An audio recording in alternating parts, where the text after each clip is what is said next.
Hi, my name is Nataraj. I'm at the Sivananda Dhanwantari Ashram in Nayaram, South India, Kerala. And I'm very happy and honored to be able to talk to you at the invitation of the Yoga for Unity movement about a topic that hopefully is going to be relevant and useful for young people around the world. And the topic I'd like to talk about is the topic of habits and how important habits are in our life. So if you look at our life, all of our lives, you'll see that most of the things that we do in life are based on our habits. What do I mean by habits?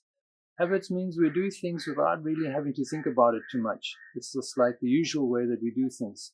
And we've learned certain ways of doing things, and as long as they're working, we keep doing things in that way.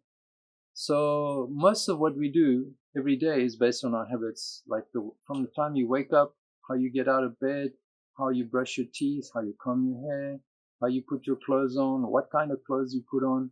These are all based on our habits, what we were doing yesterday and the day before. And as long as it's working, we keep doing things that way.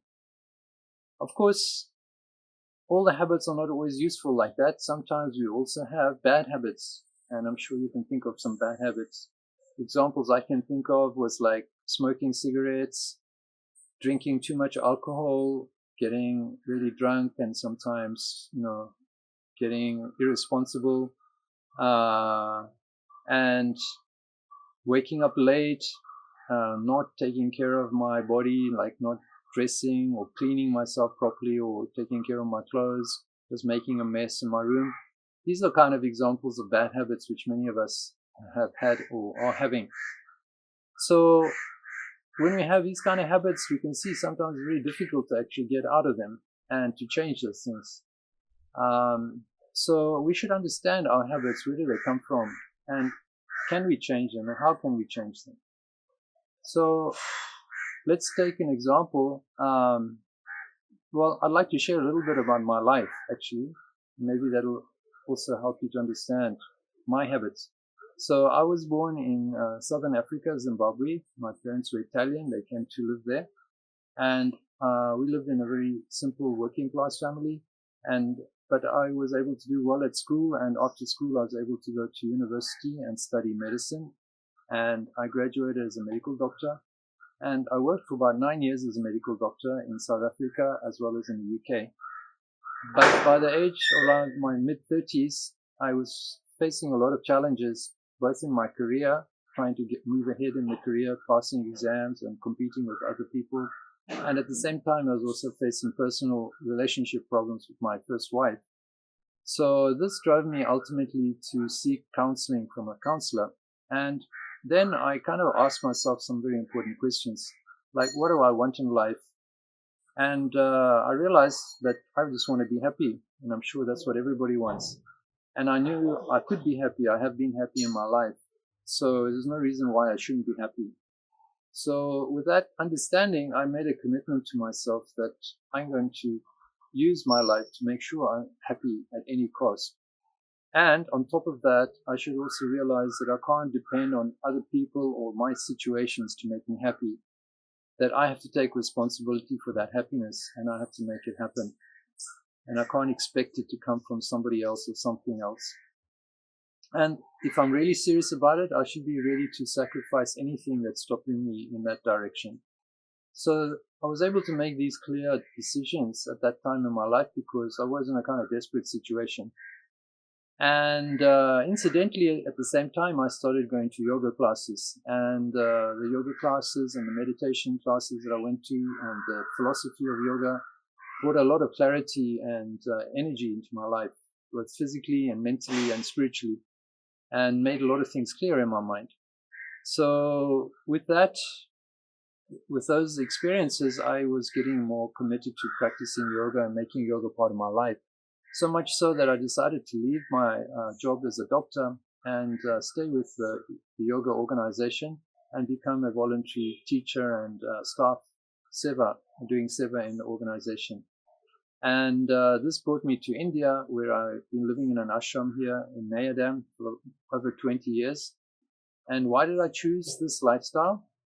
Well, basically, this lifestyle supports all the good habits that I'm trying to maintain. Things like having a regular life routine, waking up early, eating the right kind of food at the right time, doing good work, working with other people in a helpful way without trying to, cheat or force people to do anything, but actually trying to teach people something positive. And at the end of the day, it's helping me a lot to improve my quality of my life and create new habits for myself. So definitely I could say in the last 20 years or so that I've been in this environment, I can see how it's changed me as a person. And many of the things that I thought I'd never be able to change, some of the habits I've never been able to change, or I thought I'd never change, have changed. I used to be a smoker. I smoked for like over 25 years. I started smoking when I was like 15, and it took me like 20 years before I stopped smoking. I thought I'd never stop, but I was able to stop smoking when I took this new lifestyle. Changing my diet. I used to be non-vegetarian. Didn't even know about vegetarianism. And since I've been in this new environment, I have stopped eating meat, and now I don't even want to eat meat. I never think about eating meat. I'm very happy to be vegetarian. And many other things that I think will never change about me, which I never really liked, but I never thought would change. I start to see the changes now. I've started to become more aware of them, basically because I'm developing new habits in my new lifestyle.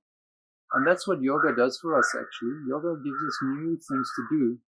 And by doing those things, we start to get some positive energy, and we start to see ourselves and the world around us differently.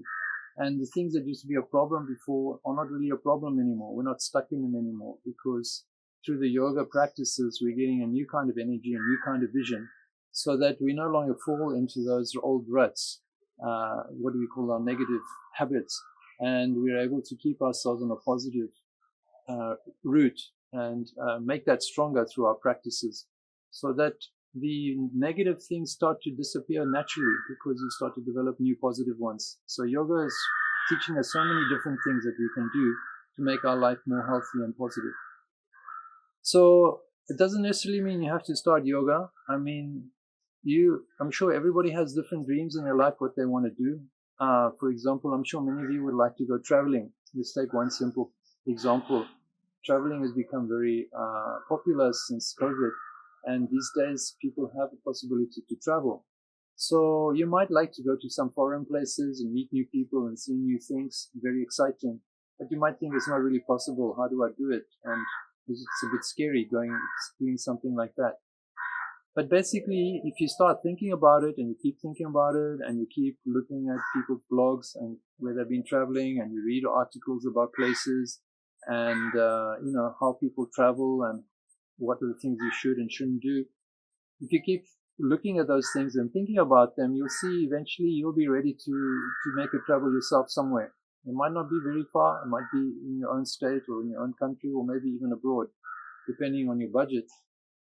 And you might even do it on your own, And once you've done it, even though you're only there maybe for a few days or a week or two, actually you've invested a lot of time and energy thinking about it, and you've accumulated a lot of knowledge, so that next time actually it'll be a lot easier to make a plan like that. And you find that you might make another plan to go somewhere else, more exotic and more challenging, and it won't be half as difficult as the first time. And eventually, if you keep thinking and doing this, it'll become a habit. You'll become like a world traveler, provided, of course, that you're enjoying it and you want to do it. But each time you do it, it'll become easier and easier, and you'll get more experience and more knowledge. So this is a new habit that you have. What was once a dream now can become an actuality and part of your lifestyle. And so this you can do with anything in life. Life gives us infinite possibilities. Life is full of any possibility, anything. It just depends on you, what you choose to do and what you choose to think about and put your time and energy. So this comes to the next question, important question, is how do we make our choices? We should think about this before we commit ourselves. We should think of what are our priorities in life, okay? And this will determine what we do in our life. Making priority in life is very important. That's what I did when I made my life-changing decisions. I made happiness my priority. I wasn't very definite about what happiness was going to mean, but I knew that whatever I was going to do, it should make me happy, without knowing exactly what I should do. And I think that should be everybody's priority, because basically everybody wants to be happy. And you should really think about it, like, what will make me happy in life? Will traveling really do it? And if that's what you're convinced about, then you should make it happen and do it. And then you'll know. If it's about something else, like getting a job and making a lot of money, then you should really commit yourself to that and do it and see if it works. And if it doesn't work, then go and drop it and think, learn something from your experience, and then re-ask the question, that didn't work, what else could make me happy? So keep asking yourself this question, what is going to make me happy in life? And keep thinking about it, because as you grow and as you experience life and you get more life experiences, the answers will change, and you should become wiser and know better. And then once you have an idea, then focus your mind on that idea, give it priority. And as I said, if you keep thinking about it, it's going to start materializing as an action. And once you make an action, it's going to become a habit repeatedly, and then that's going to become part of your life, your character. So that's how you make things happen, by thinking and acting on them. But making your choices, you should be careful. Basically, the two kind of choices we make. We either decide to go for things that give us immediate pleasure, or we can decide to go for something that doesn't maybe give us so much pleasure in the beginning, but ultimately is going to be good for us. And so the quick fix is what we call prayas. And the things that are going to be good for us in the long term, we call shreyas. So doing what is nice or doing what is good for you, this is the choice.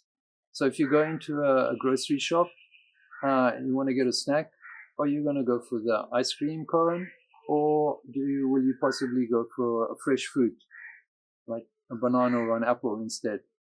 The ice cream is going to give you a lot of immediate pleasure, but ultimately it's not really good for your health. Whereas a fruit, it's still nice, it's still enjoyable, but it's not so intense. But at the end of the day, it's also more healthy for your body and it's more nutritious. So we should keep that discrimination and see, what choices do we make? Is it just for the immediate pleasure, or is it for our ultimate benefit in the long run? That is going to be very helpful for you to create a more happy and positive life. Thank you.